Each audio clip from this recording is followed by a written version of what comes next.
The U.S. assault ship Kearsarge welcomed one extra guest early this morning. In the orange life jacket, U.S. Air Force Captain Scott O'Grady returned safely after 6 days behind Bosnian Serb lines.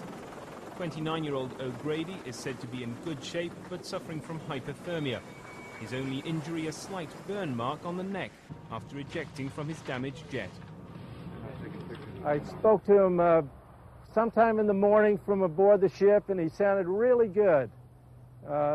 He was just happy. He didn't quite understand that they were making such a big fuss about him, and he was just very pleased that they were able to go in and get him. Today's operation was run by NATO, but the U.S. Marines seen here getting ready last night went in alone to rescue their pilot.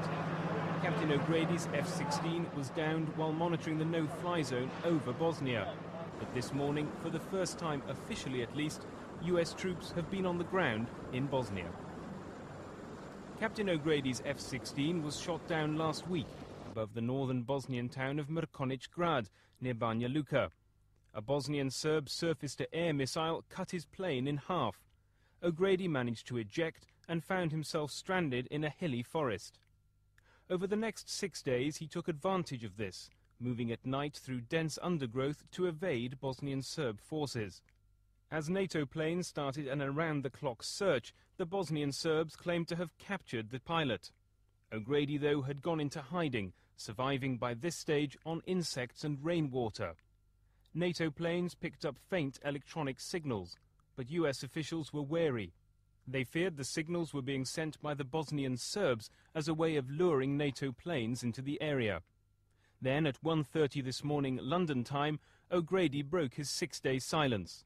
An F-16 pilot from the captain's own squadron was flying overhead when he received a brief radio call from O'Grady. A rescue team was quickly put together. At first light, 2 US CH-53 helicopters carrying 40 US Marines landed in a clearing, covered by F-18 jets and other NATO aircraft. O'Grady scrambled out of his woodland hiding place and across open ground towards his colleagues. As the planes took off, they came under missile and small arms fire from Bosnian Serb forces. There was one surface-to-air missile. It was probably a man-fired, shoulder-fired surface-to-air missile. It missed the target, and I don't think that the helicopters responded in any way to that particular missile, basically because the people that fired it would have been very, very hard to identify.